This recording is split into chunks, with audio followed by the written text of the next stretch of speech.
ఈరోజు మీకు నేను ఈ వీడియోలో గోధుమ పిండిని యూజ్ చేసి ఈజీగా ఇంట్లోనే బర్ఫీని ఏ విధంగా రెడీ చేయాలో చూపిస్తాను. ఈ బర్ఫీ అయితే 1 మంత్ వరకు మనము స్టోర్ చేసుకోవచ్చు.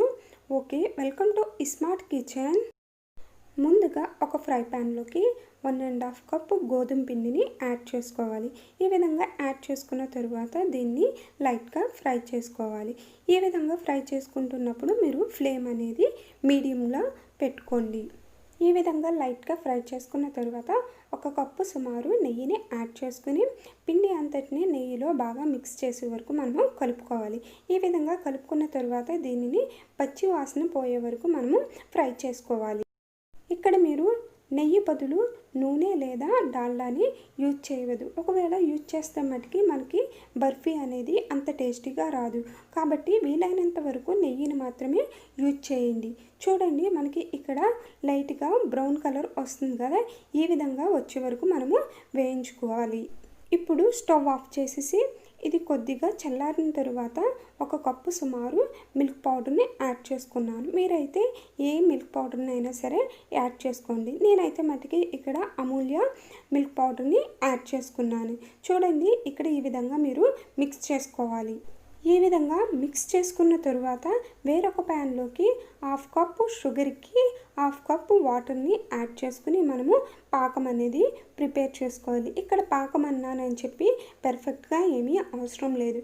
పంచదార కొద్దిగా కరిగిన తరువాత మనము టెస్ట్ చేసుకుంటే మనకి పంచదార పాకం అనేది లైట్గా ఫింగర్స్కి అంటుకుంటే సరిపోతుంది. ఈ విధంగా ప్రిపేర్ అయిన తరువాత 1 టీ స్పూన్ యాలకుల పౌడర్ని కూడా యాడ్ చేసుకుని స్టవ్ ఆఫ్ చేసుకుని దీన్ని పక్కన పెట్టుకోవాలి.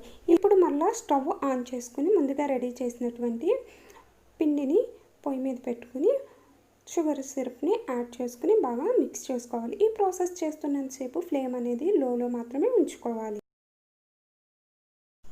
పంచదార పాకాన్ని యాడ్ చేసుకున్న తర్వాత మనకి ఈ బర్ఫీ ప్రాసెస్ ఎక్కువ టైం తీసుకోదు. చూడండి, మనకి ఇక్కడ పిండి అనేది ప్యాన్ నుంచి ఈజీగా సెపరేట్ అయిపోతుంది. మరొకటి ఏంటంటే మనకి షైనింగ్ అనేది బాగా వస్తుంది. కనుక ఈ విధంగా రెడీ అయినప్పుడే మనకి ఏదైనా ఒక మౌల్డ్లోకి లైట్గా బటర్ని లేదా నెయ్యిని అప్లై చేసేసుకోవాలి. తర్వాత వేడి అనేది చల్లారకుండానే ఈ బర్ఫీ మిక్స్చర్ని మౌల్డ్లో వేసేసుకుని మనము ఈవెన్గా స్ప్రెడ్ చేసుకోవాలి. ఒకవేళ వేడి అనేది చల్లారిపోతే మనకి బర్ఫీలు అనేవి అంత బాగా రావు. ఈ విధంగా ఈవెన్గా స్ప్రెడ్ చేసుకున్న తర్వాత దీని మీద డెకరేషన్ కోసం మీరు ఏమన్నా డ్రై ఫ్రూట్స్ని యూజ్ చేయవచ్చు. నేనైతే మటుకి ఇక్కడ పిస్తాని యూజ్ చేశాను. ఇక్కడ పిస్తాని చిన్న చిన్న ముక్కలుగా కట్ చేసుకుని పైన ఈ విధంగా చల్లుకోవాలి. ఈ ప్రాసెస్ మట్టికి వేడిగా ఉన్నప్పుడే మనము చేసుకోవాలి. ఈ విధంగా చల్లుకున్న తర్వాత ఒకసారి గట్టి యూజ్ చేసి ప్రెస్ చేసుకోవాలి. ఈ విధంగా ప్రెస్ చేసుకుంటే మనకి పిస్తాలు అనేవి బర్ఫీ నుండి సెపరేట్ అవ్వవు. ఒక 15 మినిట్స్ తర్వాత దీన్ని మనము బర్ఫీ షేప్లో కట్ చేసుకోవచ్చు. ఈ బర్ఫీస్ కట్ చేసుకుంటున్నప్పుడు మీకు నైఫ్ అనేది అవైలబుల్గా ఉంటే నైఫ్ తోటి చేసుకోండి, లేదంటే మనకి బ్లేడ్ అనేది అవైలబుల్గా ఉన్నా కట్ చేసుకోండి. ఈ విధంగా చేసుకుంటే మనకి బర్ఫీస్ అనేవి మౌల్డ్ నుంచి ఈజీగా సెపరేట్ అవుతాయి. చూడండి, ఇక్కడ బర్ఫీస్ ఎంత బాగా వచ్చాయో. ఫ్రెండ్స్, ఈ గోధుమ పిండి బర్ఫీ కనుక మీకు నచ్చినట్లయితే మీ ఫ్యామిలీ మెంబర్స్కి అండ్ ఫ్రెండ్స్కి షేర్ చేయండి, లైక్ కూడా చేయండి. ఇప్పటి వరకు మన ఇస్మార్ట్ కిచెన్ ఛానల్ని సబ్స్క్రైబ్ చేసుకోకపోతే సబ్స్క్రైబ్ చేసుకోండి.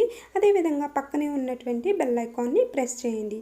ఈ విధంగా ప్రెస్ చేస్తే నేను చేసేటువంటి ప్రతి రెసిపీ మీకు నోటిఫికేషన్ రూపంలో వస్తుంది.